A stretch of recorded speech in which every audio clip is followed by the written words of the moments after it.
So good morning to all our listeners. Welcome to the Property Planet. Obviously, the podcast is designed to bring in heavyweight experts in order to discuss industry questions and look at updates both in the law and tax and anything else that seems to be becoming relevant.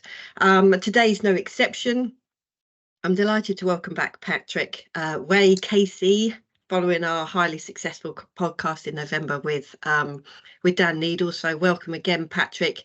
And we're also really lucky to have joining us today Adam Craggs from Reynolds Porter Chamberlain.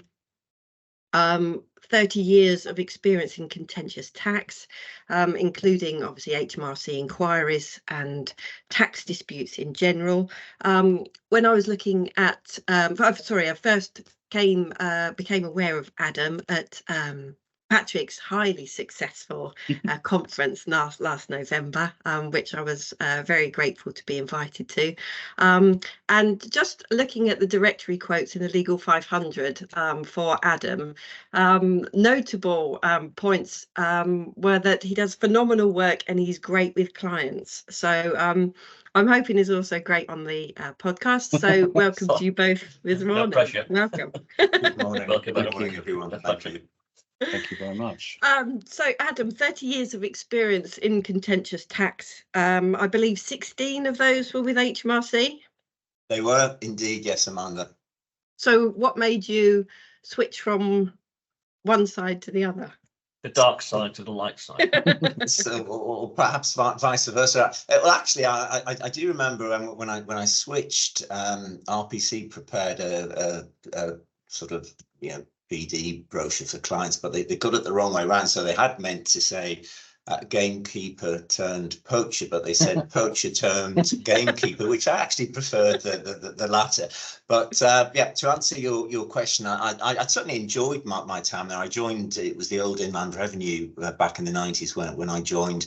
And I think when the two departments merged, i.e. Customs and Excise and Inland Revenue in 2005, it's rather like two commercial entities merging. So the culture changed inevitably. You had two different distinct departments became one, and it wasn't the same department. And I think, if the truth be told, my own view was they became very aggressive towards taxpayers, and so I decided to leave shortly thereafter. Do you think, Adam, it's fair to say that the customs were the sort of the people that shot first and asked questions later, and the revenue probably didn't shoot at all? And when they merged, the customs approach rather began to prevail, and that's certainly my experience. Yeah, absolutely, Patrick. I think it was a bit of a reverse takeover, because the idea behind it, that the politics was, you had the larger Inland Revenue Department and Customs, and there'd been a lot of scandals involving Customs in the criminal context, and there was a review by a retired judge, Mr. Justice Butterfield,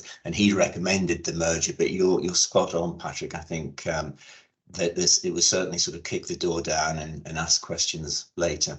Actually, just I've been asked to be serious today, but just for 1 second, when I was just started as a barrister, which is quite some time ago now, we were looking at the old Section 20 notices, which are information notices, and there's a general concept that Inland Revenue officers will behave with utmost integrity, and the case is by reference to a particular individual whose name I better not mention, although it's quite a famous name, and he had been found guilty, I think he was with Customs, of all sorts of misdemeanors in order to get information out of people or to get agreements from taxpayers, including bribes and going to football matches and things like that, but also visiting ladies of the night. And in my case, I had to argue that the section notice text were invalidly issued for various reasons, and I was told, well, you've got to assume the integrity of the Inland Revenue as it was then. And when I mentioned this judge, which is a case,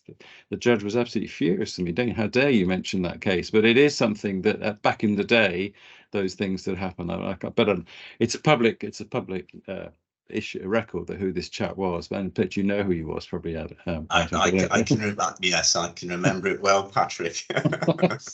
Perhaps Anyway. they took the lead for the post office inquiries. And, Well, do you know something, Amanda? I was thinking a lot about that. I mean, that it's hard to imagine anything could be as appalling as that. But every now and then you do kind of think, well, people, all of us, me included, need to be a little bit more careful with these things and adopt real high standards. And I think what we're about to hear, I think, you know, HMRC are subject to rules of integrity and so on, and which they should adhere to. And jumping ahead, one of the things I find difficult, what we're going to talk about, COP8 and particularly COP9, is just the extraordinary power which HMRC have over the taxpayer when they issue these Code of Practice 9 inquiries, start those inquiries, and you really don't know what they're up to. And I think it's really quite dangerous. But we're jumping ahead a bit. I'm going to pass you back to Adam to lead us into COP8, COP9, nudge letters, and so on. Adam. Yeah, well, I think in terms of the nudge letters, it's a relatively recent phenomenon because, again, you know, traditionally you'd have HMRC carrying out investigations. They interact with the professional advisors of the taxpayers, accountants, and lawyers, etc. But it seems that they've gone down in recent years this route where it's a sort of scattergun effect. So they'll issue literally hundreds, if not thousands, of what are called nudge letters, which are standard pro forma letters, which go out to a large number of taxpayers.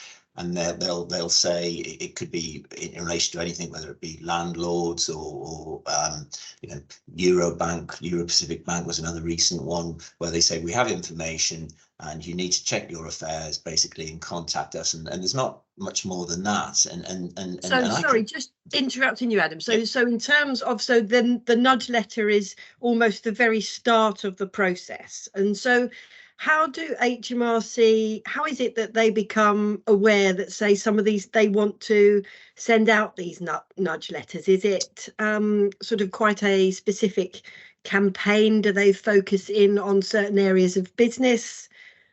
What is their thinking behind sending these nudge letters out? Yeah, they do. So that they'll either focus on a particular sector, Amanda. So it might be the property developers, for example, or it could be information they've received under the Common Reporting Standard, because obviously there's about 100 nations now who automatically share information, and that's really the problem, because it's quite crude. And then they send out these letters, and I've had calls from people. One, I think it was last year, or it might have been the year before, but it was in relation to Euro Pacific Bank. And it was a lady who was in a terrible state, very worried. And she'd received this nudge letter because she had worked for the bank and had an account with them. And she was really worried because these letters, you know, refer to serious consequences. So it's a very crude and blunt tool, and it's not one I personally favour. I think there should be a little bit more discernment involved when HMRC, who are a very big, powerful organisation, and then, as Patrick's already alluded to, they have huge powers at their disposal. And when taxpayers receive these letters out of the blue, there's no advance warning, it can have a devastating effect upon them in terms of concern and stress, etc. Yeah, I mean, sorry to cut across you. One of the things I think the sort of listeners to this podcast will be interested in is something that the three of us were talking about just before Christmas, which is this thing, Spotlight 63, which is where people have done various schemes involving as landlords letting out properties and trying to get tax advantages. I mean, do you think, are we thinking, Amanda, that these people may get nudge letters, or they, you know, what is the feedback you've got? Are they? They are. Yeah, so certainly the feedback that we've had, they've already started to receive them. I think in that case, the company involved, they made it quite easy for HMRC because they registered all of the LLPs at the same office. So you can quite easily search on the company's house and find a long list of people. So I think they're more based factually than as opposed to someone having been an employee of a bank, which is a bit more crude, as Adam said. I think these are more factually based. You have done something that fits into the spotlight. And what does it say? What does the typical nudge letter sort of say? I mean, does it say, we understand you've got this arrangement and we're investigating, or does it be more specific, or does it say fess up, or what does it say? Yeah, it's not specific particularly, but it does say that you need to disclose and regularise your tax position by the 31st of January 2024. Wow. So to our knowledge, the nudge letters started to go, or there was we became aware that people were receiving them from about beginning of November time. And as I say, they had 3 months where some of them are in relation to a specific scheme that Simon's just referred to. That company has then, on the back of that, started to send out emails saying, oh, don't worry, we'll sort it out for you. Yeah. And you know, from our perspective, we feel that there starts to muddy the waters with a conflict of interest, really, because you're sorting it out for whose benefit. And as Adam said, you know, if you get one of these letters, although there was Spotlight 63, I still think that some of these people have received them, to their mind, out of the blue, because as far as they're concerned, everything that they've done, they've followed very specific steps that somebody's told them to. And then they've received this letter that says you need to regularise your position by the 31st of January. It's not quite or else, but I think the impact of receiving that and then somebody thinking, oh my gosh, what do I do now? You know, that's certainly very real for quite a lot of people. So, Adam, what would you be? I mean, I could ask anybody on this podcast, but I'm going to ask you, what would you be telling clients or people if people sent you that nudge letter? What would you be advising out of interest? You need to have a discussion with the client, I think, Patrick, because it's obviously it's possible that whether it's in relation to Spotlight 63 or any other nudge letter, there may be an issue there, and if there is, then obviously the primary position is to engage with HMRC and not to ignore it. I think that, you know, I often say to clients, the sort of ostrich in the sand approach is not the right approach. You need to be proactive generally when you deal with HMRC in any context rather than reactive. But if there isn't anything there, then that should be made quite clear by the advisor on behalf of the client to HMRC. It's not a case of, you know, if you've received a nudge letter, then you clearly have something to disclose, as it were, in inverted commas. I think it just needs to be looked at on a case-by-case basis. And what do you think will happen? I mean, I think it's fairly clear that everyone on this podcast is sceptical, to say the least, about the scheme that is the subject of the schemes, subject of Spotlight 63. And would you just throw in the towel, or what would you be doing? And is it presumably, from my experience of these things, it'll lead to various lengthy correspondence, I think, and then presumably they would then be looking to raise an assessment, would they? Is that how it ends? Yeah, I think you're quite right. You'd look at it, carry out some analysis, and what we generally, I'm speaking in sort of general terms here, we would consult someone like yourself, Patrick, and come to a view. And I think if the legal view is it's not effective, it doesn't do what it says on the tin, there's no point in flogging a dead horse, and you'll just end up embroiled in protracted correspondence, which could literally go on for many years. It'll cost a fortune in professional fees, and given the general view of the tax tribunals and the courts at the moment, anything involved, any kind of contrived tax avoidance is not well received, irrespective of the legal arguments. I think in many cases that I've seen at the moment, it should be quite a short chat, because I mean there is no documentation to back it up anyway. It literally is an email, a phone call, and they've just decided to apportion income, profits as they see fit. There is nothing to really argue with. So I think one of the things I find with these, which I think is always intriguing, is that often the advice that's being given is just not very good. And so I know in my profession you're obliged to tell clients if you think somebody's been negligent, and you're obliged to inform them of that. But I mean, I don't know how far you take it, Adam, whether you'd say, well, look, just settle it, or whether you would ever say you ought to have a word. I'm not thinking of Spotlight 63 particularly. I'm just thinking, well, what the advice the client. I suspect the client just wants rid of it, but some of them, I guess, want to get some sort of recompense, don't they? Yeah, well, indeed, and I think that there's a sort of general booming market in that area. I was contacted actually just the other day, this week, by another law firm who couldn't act. There was a conflict, but they were not specific to the Spotlight 63 arrangements, but it was another form of planning, and they were suing the professional advisor who had advised the taxpayer to participate. And it's not an area RPC do an awful lot of work in, but certainly there are other law firms there who they've got booming practices off the back of the historic planning. Just moving on a bit, what's the difference, would you say, between the nudge letter and then the opening of a COP8 inquiry? Is that, as a COP8 inquiry, is it one step up the escalator? It is, and a COP8 inquiry should be a little bit more specific, so that the revenue have looked at the individual circumstances rather than they've got a name from Companies House or whatever it might be. So one would hope they've done a little bit more background research before they've contacted the taxpayer or their advisor with the COP8. Yeah. And how so if someone were to have received a nudge letter in, say, November time, to respond within 3 months, or let's say that the time period is 3 months, do they then send another nudge letter usually to say, we haven't heard anything from you? How, going back to your point about how sort of aggressive they can be, and the analogy with the post office, I know it's not quite the same, but will they come in quite hard quite quickly if you miss a deadline?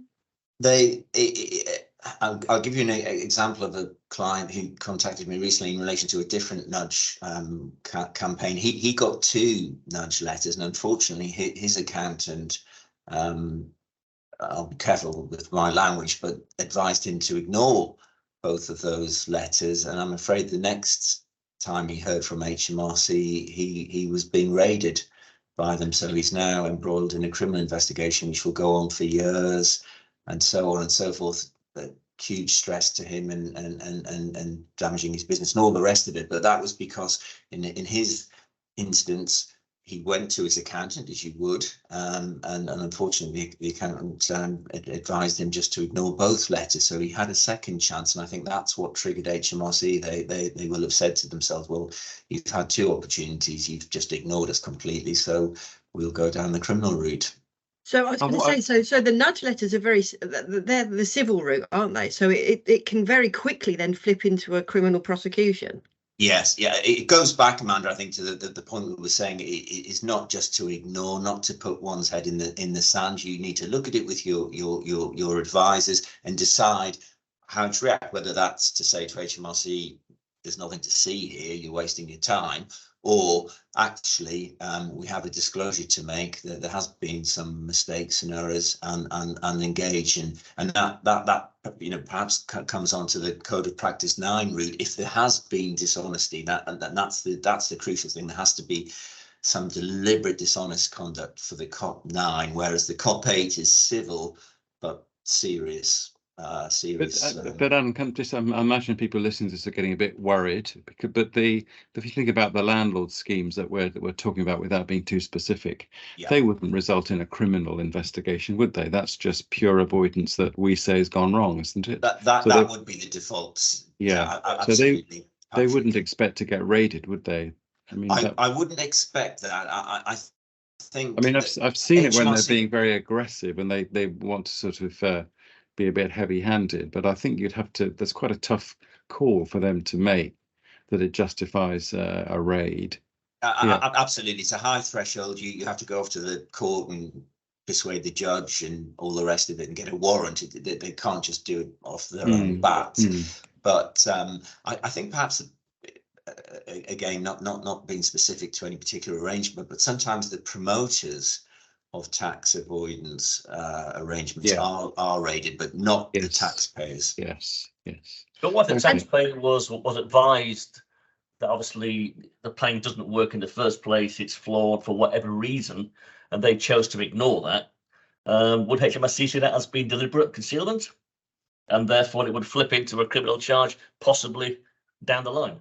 I think generally, Simon, the answer would be no. So as long as people have disclosed things to the revenue and it just doesn't work, it's ineffective, it's a crazy arrangement, then you could say they've been terribly advised and all the rest of it, and negligently advised, but it would all be civil, so you'd be hit with the tax, the interest, penalties. If you've withheld something from the revenue, you've concealed something, you've pretended to have done something that you haven't actually done, that's when you tip over from avoidance into evasion, and that's when you get into the criminal side. But generally, taxpayers who are following advice, no matter how incompetent or negligent that advice might be, will not find themselves in the criminal sphere. It'll be the civil. See, what I find interesting is if you look at COP8, COP8 is meant to be, as you said, purely civil, and by and large it's just for avoidance. But what I think is scary for clients is that when they get the letter introducing the COP8 inquiry, it comes from a part of the revenue called the Fraud Investigation Service. So you've got, on the one hand, they're saying this is, we're saying this is civil, but on the other hand, the heading of the letter is fraud. And so I personally think that's outrageous that the HMRC do that, because clients contact me and say, well, which is it? And you say, well, we can sort this. You've probably done a scheme, and they're just looking into it. We can help you. Why does it say fraud? Well, it shouldn't. And I think that's something that's well, it may be that's just an internal departmental thing, but I'm sure they're quite pleased to have those words at the top, aren't they? And I think they do also make the point when you talking to members of FIS, the Fraud Investigation Service, that the COP9 people and the people who actually do the criminal investigations are all sort of in the same department, as you say, Patrick. They share information, and you could be forgiven for thinking it's a deliberate strategy on the part of HMRC to scare the death out of taxpayers. Because I've had clients like you where they show me the letter and they're in a terrible state because of the word fraud. Yes, but I think with COP8, Dan, that is, to all of us on this podcast, it's something that we're used to dealing with, and it's it's pretty heavy, but it's just fundamentally an market analysis of whether a scheme works or something that is avoidance has worked or not. It can obviously, I'm right, because it can flip into COP9 if things get hairy, but by and large it's a question of keeping calm. And the ones I've seen are usually that the client's done some scheme, which perhaps 10, 15 years ago, perhaps it was recommended back in the day when people did them, and now it suddenly looks dreadful in in 2024. You can't quite believe it. But getting on to COP9 is obviously the one I think I find most difficult. But again, for your podcast listeners, I don't think anybody is going to be too concerned about COP9, but where because it's quite a heavy-handed thing. But I'll let Adam pick this up in a minute. But the thing I find very odd about it is that it's all very one-sided, isn't it? So HMRC say, here's a COP9 inquiry, and then they effectively ask you, why do you think we are bringing this COP9 inquiry? Can you tell us what you've done wrong? And then you have this poor client who says, well, I don't know. And that they it could be, was it the time that I didn't pay for this, or I got expenses there, or this, that, and the other. And it's terrifying, isn't it? So I don't know how you deal with it. What's your opening strategy, Adam? Yeah, I think probably not likely in relation to Spotlight 63 and so on and so forth. But if any of listener does get a COP9, it is a very serious issue, as Patrick says. It's deliberate conduct, and it's basically HMRC saying, we suspect dishonest conduct, but if you cooperate with us and tell us everything that you've done which you shouldn't have done, then we will not commence a criminal investigation. And so it's the last opportunity for a taxpayer to avoid a criminal investigation. Now, the difficulty is, as Patrick says, is again, I think back in the day, generally there was probably prima facie evidence available to HMRC, but I think in the last 10 years or so, that's not always the case. And so you often have a client come to you and say, I've received this COP9 letter, Code of Practice 9 letter from HMRC. What do I do? And then I explain to them, well, the revenue suspect deliberate dishonest conduct on your part, and they turn around and say, well, I've done nothing at all. I've no idea what's led to this. And that puts you in a really difficult situation. That's a real dilemma. Absolutely. Yeah. Because I think as well, sort of with some of the I think obviously COP9 is quite an extreme, but I think that even to get like go back to the beginning and even get a nudge letter, I think that we can't underestimate the impact, the psychological impact that has on somebody. Because I think even when you're saying, you know, with the COP9, somebody saying, oh gosh, well, have I done this with my expenses? Or I think the mindset of the person receiving this correspondence is still the same. They genuinely believe that what they've done, they were either advised to do, and they've kind of jogged along in blissful ignorance almost to a degree. And so I think that the levels of anxiety will obviously increase as the severity, you know, it goes from nudge 8 to 9. Yes. But I think ultimately they're going to be extremely stressed. I think everybody wants to avoid any sort of correspondence from HMRC. You know, even you get the sort of the pale brown envelope and think, oh gosh, it's just a reminder that I've got to file my self-assessment. Yeah. No, You know? yeah. So That's I right. think we can't underestimate you know, even with the nudge letters, and I think that as well, obviously there's the criminality that's associated with the COP9, but with the nudge letters, if you're going to regularize the position, you've got to effectively repay the tax that you otherwise didn't think was due in the first place. Adam, you mentioned obviously interest and penalties, but those penalties, I mean, if they decided that, or it was deemed that you should have paid £50,000 worth of tax, you know, by the time you're getting into maybe 2 nudge letters and or a COP8, the penalties could be equal to the tax that you should have paid. Yeah, and also interest now is obviously historically it's been at a low level, but it's not at the moment, and that it rapidly increases the overall liability. So that there is interest, penalties. There's sliding scales. It depends on conduct. So again, it all comes back to being proactive, I think, Amanda, and not ignoring it, because if you go to professional, competent advisors, lawyers and accountants, they'll deal with it quickly on your behalf, so that if there is something to pay, then get it paid. And if the taxpayer can't pay the full amount, there's time to pay arrangements depending on personal circumstances. Get it paid, stop the interest racking up, and then in penalties you can have a discussion with the revenue. If you have contacted the revenue, then it's unprompted, which is obviously to your advantage. If they've sent you a nudge letter, they'll consider it prompted, which is not great from the taxpayer's perspective.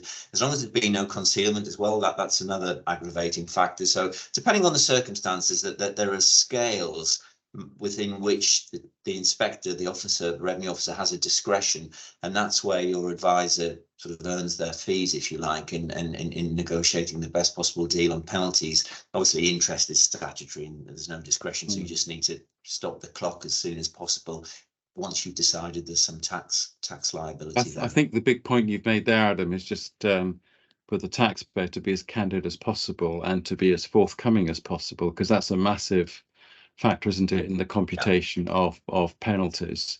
But I have seen, I'm sure everyone has seen, that HMRC try and get penalties all the time now. Yeah. So if you've done a scheme, they'll want penalties, and that's something in the negotiation that you'll have to come to terms with. And I've had quite a big case recently where it was settled, and it was but still the main concern was going to be if there was a penalty, because that could, I mean, 30% would be the sort of minimum kind of a penalty, wouldn't it? Basically, there's a starting point with HMRC. So the sort of figures. But I think we need to think a little bit about who's listening to this podcast. And I don't think they need to be overly concerned. I think when they're overly concerned, but I think they do need to, with the nudge letters, to, as we've said, reply as quickly as possible and get, people like Simon or Amanda on the case, or other whoever Simon and Amanda recommend. They should get them on the case as quickly as possible. But I think probably if they've done that scheme, and I don't know. Do we know, Simon, whether they were obliged to disclose it? I think, weren't they? Of course, the whole point was they told it wasn't DOTAS, weren't they? None have been disclosed. No, I mean, with one of the other promoters, they didn't understand DOTAS in the first place. No, they assumed it was. How did Dan describe it? It was an in-house scheme. Yes. But it was marketed externally, Yes. so Yes. they had lack of understanding. So Yes. no, it's just a bit of a shambles, really, to be polite. But I think not thinking about specific schemes and using the word disclosure in a different sense. From my experience, if clients are taking steps, and they know HMRC will have a concern, then the use of the white space in the tax return is really very important. Yeah. And I've had, again, I appreciate this, your audience, our audience may not be particularly involved with transfer pricing, but I think we'd all agree that transfer pricing has become a thing which HMRC are very hot on. This seems to be the thing they're going after a lot. So I think if you're acting for someone who's got transfer pricing issues, you would certainly be looking at the white space, and you'd be giving some sort of a reason as to why you've adopted your transfer pricing methodology. And from my experience, if you do that, and you might even say this methodology is one which we're content with, we recognise HMRC may disagree with the approach that we've taken, but we consider it's right for the following reasons. If you then have a dispute with HMRC, I think people would agree you're less likely to have a penalty than if you just simply gone ahead and done it without that disclosure. Yeah. But just getting on to COP9, because I think this is a big thing. Where I've seen it recently in relation to transfer pricing, that's the big thing. But what was interesting there was was how it came about when you unravelled it. So you have this thing. We HMRC think you may have been up to no good. Sit down with the client, can't think of anything. So you actually report back, we can't think of anything, which as Adam said, is risky, because if there is something, then it moves to criminal. So you're actually you're just, you're sticking your head above the parapet. But in that one, what we found was that what had happened was people were trying to sell their services to this particular client, and they were saying, we can do this for you, we can do that for you.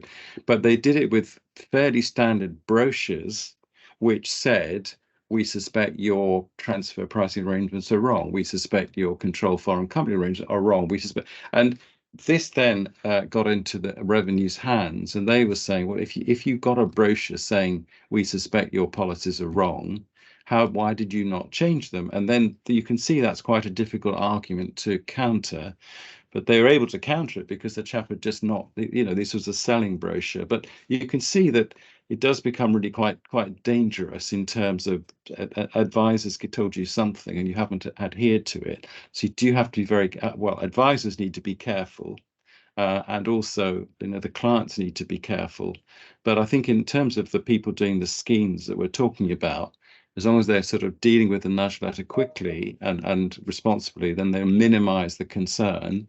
And I think I'm right in saying most of them are thinking about whether to take action against the promoters who, rightly or wrongly, they think have made these errors. Yeah. Is that fair, Simon? Yeah. I think as well, just to clarify, so your feeling is that, as Adam said, if a nudge letter is HMRC prompting you, so relatively speaking, a penalty is going to be levied at around 30%.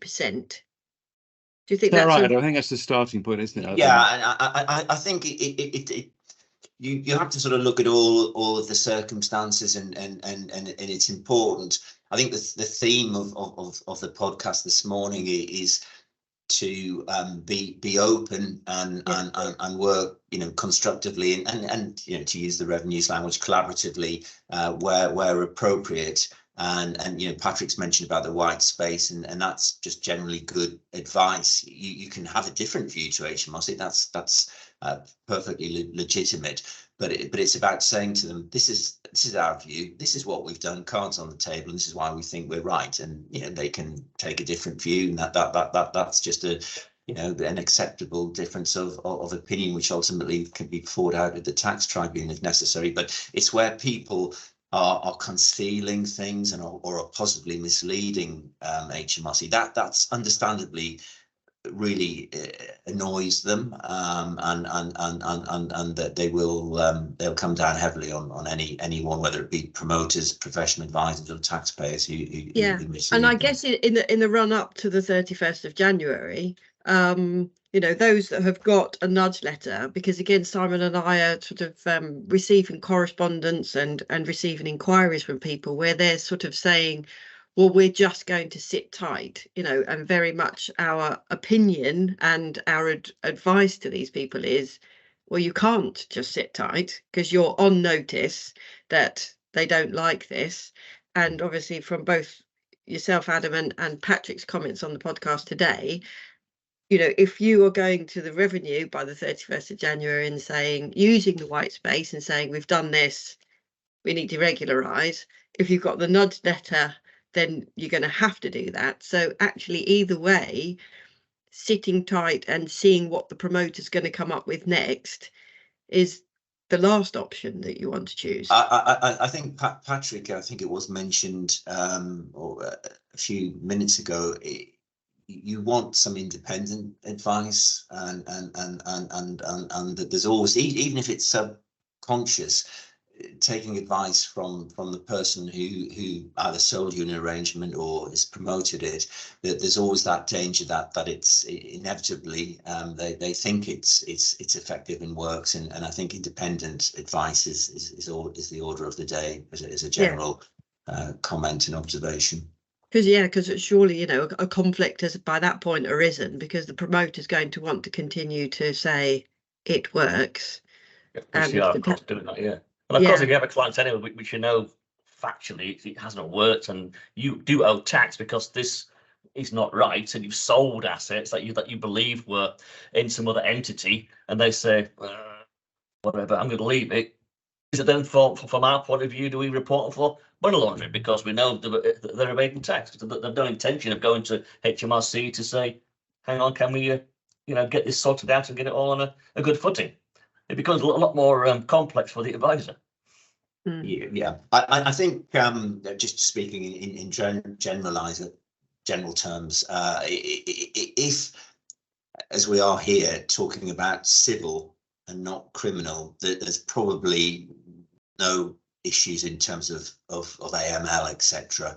Obviously, if you get into the sort of COP9 and criminal sphere, which is not likely to be relevant for Spotlight 63 purposes, as it were, then there are serious issues there about SAR reports and goodness knows what else. But I think here, you know, we've all had clients where, notwithstanding the advice you've given them, they've said, well, we don't want to tell HMRC, you know, we think it works and it's effective, and we just want to sit back and see if they ever come knocking. That's ultimately what the client wants to do, but I think it's not personally, it's not the route I would generally recommend.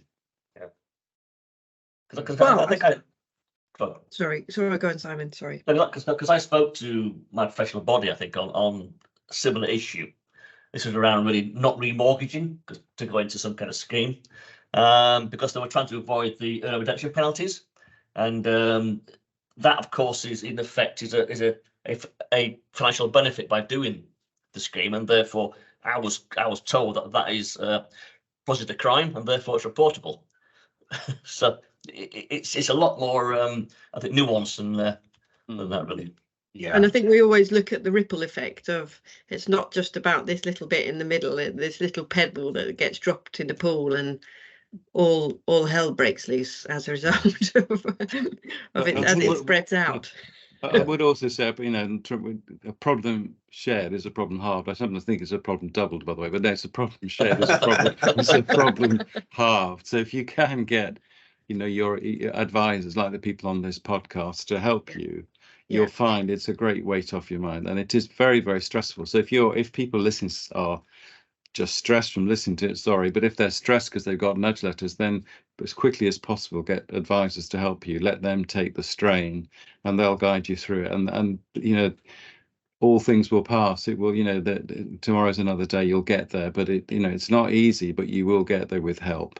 Yeah. And that is excellent. It's an excellent point to make, Patrick, because again, generally, as far as HMRC are concerned, if a taxpayer has taken competent advice, not, you know, from somebody down the golf club who thinks they're a lawyer or an accountant, but competent advice, professional advice, and they've paid for it, generally that gives them an element of protection, because they're lay people, they're business people, and of course it's reasonable for them to take advice of accountants and lawyers and tax advisors, even if it ultimately proves to be wrong. As you know, no one's infallible. We can all make mistakes, but if a taxpayer's done that, it does afford them an awful lot of protection.